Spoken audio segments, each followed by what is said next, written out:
আর এক ফোনে বাংলা এবার নজর রাখতে হচ্ছে ওয়েদার আপডেটের দিকে। উত্তরে হাওয়ার দাপট কমতেই উধাও এখন জাঁকিয়ে শীত। আজকে থেকে হাওয়া বদল বাংলায়। আগামীকাল থেকে 3 ডিগ্রি বাড়তে পারে তাপমাত্রা। কলকাতার তাপমাত্রা কত রয়েছে, কি বলছে আবহাওয়া অফিস, আপডেট নেব। বিশ্বজিৎ সাহা আমাদের সঙ্গে রয়েছে। বিশ্বজিৎ, কি বলছে আবহাওয়া অফিস?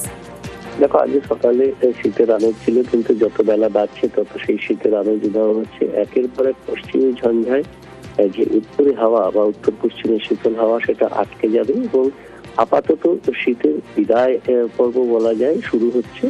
এবং সেই প্রভাব অর্থাৎ উত্তরে শীতল হাওয়া না থাকায় তাপমাত্রা আগামী 3 দিন অন্তত 3 ডিগ্রি সেলসিয়াস বাড়তে পারে, এমনটাই ইঙ্গিত দিয়েছে আলিপুর আবহাওয়া দপ্তর। শুধুমাত্র সর্বনিম্ন নয়, সর্বোচ্চ তাপমাত্রাও বাড়বে। তবে আজ এবং আগামীকাল ঘন কুয়াশার দাপট থাকবে দক্ষিণবঙ্গের বেশ কিছু জেলাতে। নদিয়া, মুর্শিদাবাদ, বীরভূম এবং 2 বর্ধমান ও হুগলি, উত্তর 24 পরগনার কিছু অংশে এই ঘন কুয়াশা থাকবে সকালের দিকে। বেশ, ধন্যবাদ। আর এবারে একটু নজর রাখবো উত্তরবঙ্গের দিকে। উত্তরবঙ্গে ঘন কুয়াশার সতর্কতা রয়েছে। দার্জিলিং, জলপাইগুড়িতে ঘন কুয়াশা। সকাল থেকে পাহাড়ের কি ছবি, আপডেট নেব। পার্থ রয়েছে আমাদের সঙ্গে। পার্থ, সকাল থেকে পাহাড়ে কেমন আবহাওয়া রয়েছে?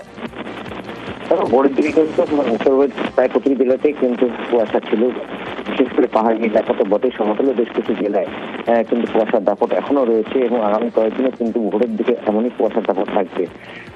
দার্জিলিং এ আপাতত কুয়াশার চাদর সরিয়ে রোদের দেখা মিলেছে। অন্যদিকে কালিম্পং এ কিন্তু একটা যেমন কুয়াশাচ্ছন্ন রয়েছে, তেমনি আকাশও মেঘলা রয়েছে কালিম্পং এ।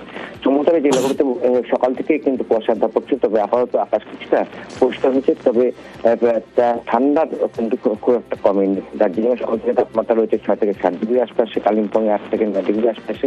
আর সমতলের জেলাগুলোতে কিন্তু 10 থেকে 11 ডিগ্রি আশপাশে ঘোরাফেরা করছে তাপমাত্রা, এবং বিকেলের পর থেকে পারদ খানিকটা নামবে, এমনটাই কিন্তু হাওয়া অফিস জানাচ্ছে। ধন্যবাদ।